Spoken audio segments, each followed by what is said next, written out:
Ini masih di pinggir-pinggir hutan menuju ke Empang, jadi jarak Empang dari rumah itu cukup jauh, sekitar 3 kilo lah.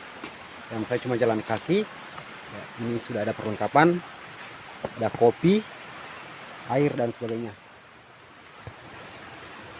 Hampir saja bro saya dipatok ular. Beruntungnya saya berlari dan ularnya masuk di sana. Nah ini masih di perjalanan menuju ke Empang, masih di pinggir-pinggir hutan ya. Di sana sungai, di bawah sana ini jurang dan ularnya masih di dalam. Ini nggak tahu ular jenis apa karena susah ya lihatnya di dalam.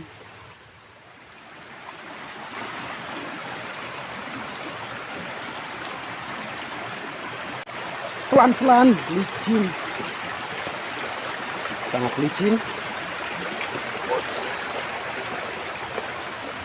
Oh, akhirnya saya sudah sampai di Empang, di pondok, dan beres-beres dulu. Saya mau buat api supaya tidak terlalu dingin. Kalau sudah kerja kita bisa menghangatkan badan. Bisa membuat api dulu. Basah, jadi agak kesulitan untuk buat apinya. Ini saya pakai ranting kayu kering yang kecil supaya apinya mudah menyala.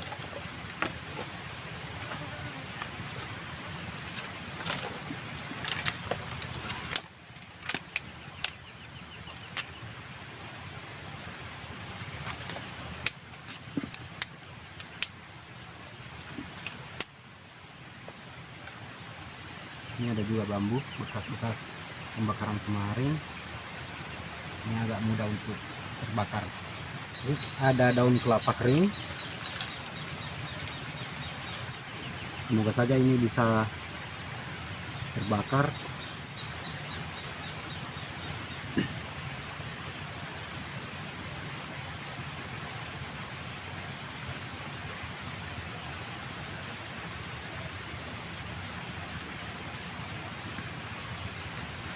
Kalau ada asap berarti ada api, ada panas. Jadi apinya pasti akan menyala. Semoga saja.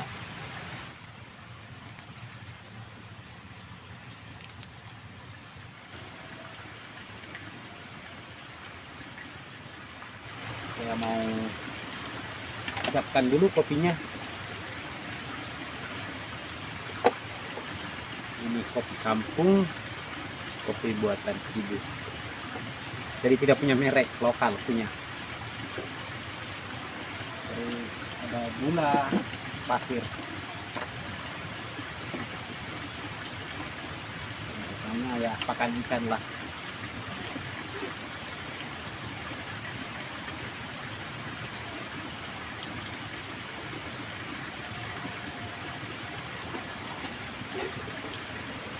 Saya mau ambil air dulu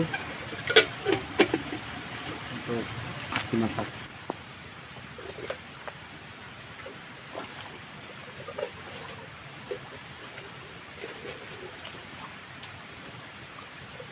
Ini bersih.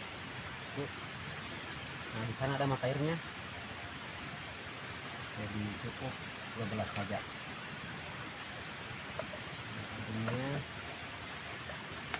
Ini dulu ya.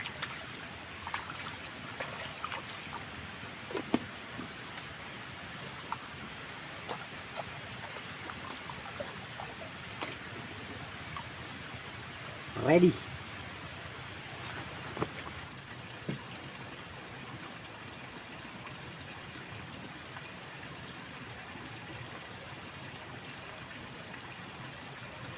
Ini agak tinggi ya, sini begini supaya airnya tetap mendidih.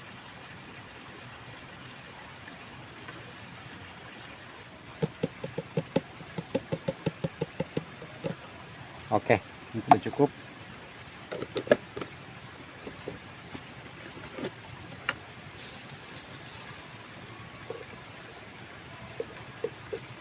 Jangan terlalu banyak gulanya ya, sedikit saja. Tanpa gula juga lebih bagus, tapi kali ini kita pakai gula.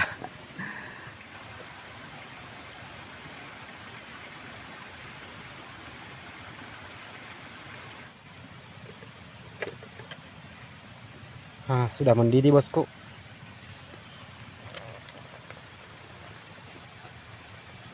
Tuh kan.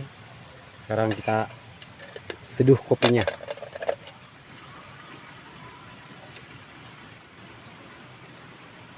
Sampai tumpah.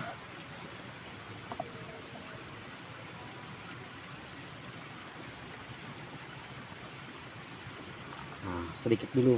Ini tutorial cara bikin kopi seperti ini. Ini aduknya pakai kayu saja.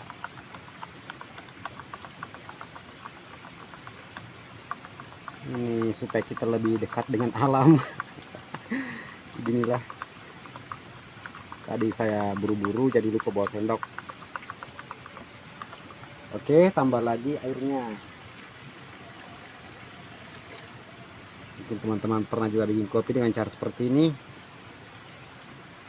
Kita satu bendera.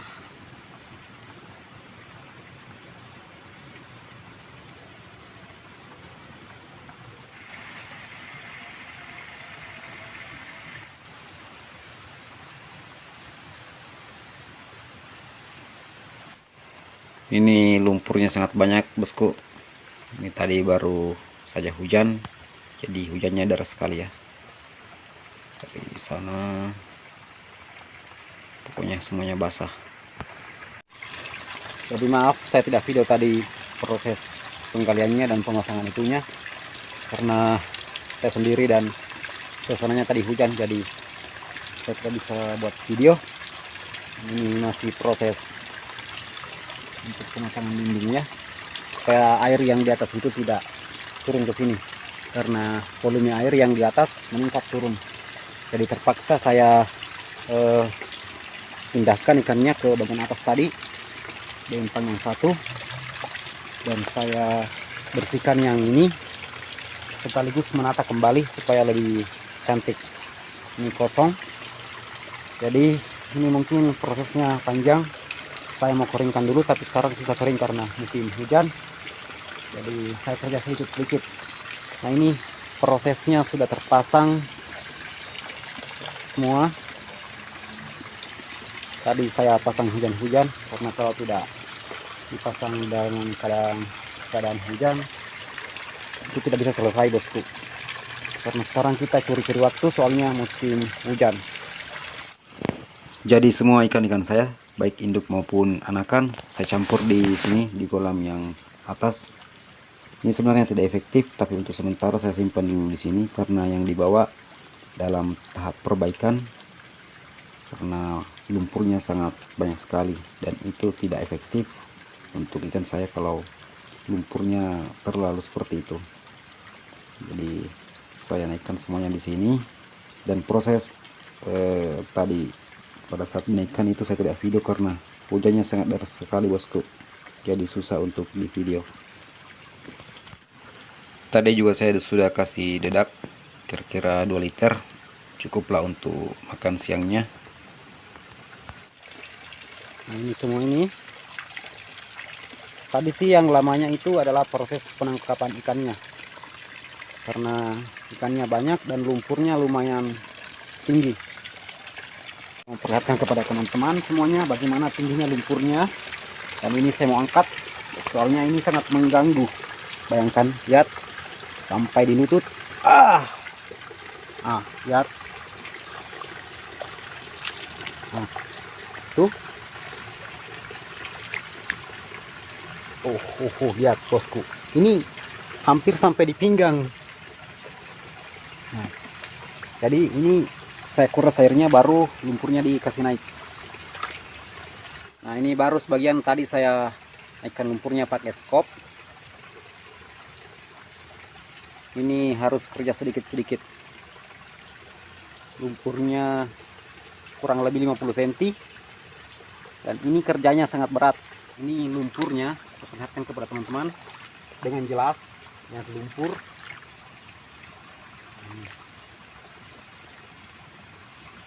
Ini terbilang dangkal, Kalau di bagian sana itu masih tinggi, lebih tinggi dari ini.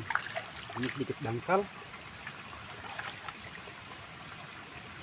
Nah, ini sangat mengganggu ikan-ikan, terutama kalau kita panen, pasti ikannya bersembunyi di bawah lumpur. Biasanya bersembunyi di bekas kaki kita. Kalau injak begini, ikannya turun. Kalau kita jalan, ikannya turun bersembunyi ke situ. Jadi susah untuk melihat ikannya. Makanya mau dulu kasih naik ke atas lumpurnya. Mungkin butuh 5 hari kerja. Nah, ini ada juga. Nah, ini saya perlihatkan kepada teman-teman. Dan ini ikan hama. Nah, ini kalau di daerah saya namanya kampuleng. Ini bahasa Bugis ya, kampuleng. Nah, ini ikan hama. Soalnya kalau kita kasih pakan ikannya, mayoritas ini yang makan, jadi harus dimusnahkan ikan ini. Ini hama ini. Ini setahun pun ukurannya masih segini, entahlah dikonsumsi atau tidak. Karena 2 tahun empang ini saya kerja, saya kelola, ikan yang ini masih ini terus, tidak pernah berubah, size-nya masih ini. Ada juga tumbuhan. Ini ada juga yang aneh di empang saya. Yang lepas ini sebenarnya almarhum ayah saya. Ini biri-biri ya, biri-biri air tawar. Nah, kalau di Luwu Timur, karena ini diambilnya di Luwu, lepas di sini. Jadi ini asal usulnya jauh, daerah asalnya jauh dari Luwu dan dibawa ke Kabupaten Bulukumba. Ini kalau di Luwu namanya koteng, bahasanya ikannya koteng. Tapi secara umum ini adalah biri-biri air tawar. Ini juga dimakan, cuma saya lepas dulu karena ini tidak mengganggu. Dan kemarin waktu saya panen, ini ada 1 ember bosku. Jadi lepas saja, biarkan dia berkembang biak. Jadi sekarang sudah pukul 5 sore. Saya harus balik dulu ke rumah. Besoklah saya lanjut kembali karena ini prosesnya sangat panjang untuk dikerjakan. Proses untuk menaikkan lumpur itu butuh tenaga, butuh kerja ekstra. Jadi santai saja kerjanya, jangan terlalu dipaksa. Karena kalau memaksakan diri itu bisa drop kerjanya. Nah, ini sangat banyak. Yang belum ngopi silakan ngopi. Ngopi sambil nonton video ini juga lebih bagus. Dan inilah kondisi pondok saya, dilihat dari atas. Nah, seperti ini tempat saya. Yang belum subscribe boleh subscribe sekarang, boleh di-share juga ke sesama budidaya ikan, pecinta ikan dan penghobi ikan, baik itu ikan koi, ikan nila, ikan lele, dan ikan apapun. Oke, bagi teman-teman yang punya saran juga tentang empang saya, silakan tulis di kolom komentar, siapa tahu ada masukan dan itu bermanfaat bagi empang saya, bolehlah. Oke, sekian dari saya. Lebih dan kurangnya tentang video saya ini mohon dimaafkan. Assalamualaikum warahmatullahi wabarakatuh dan salam sesama penggila ikan.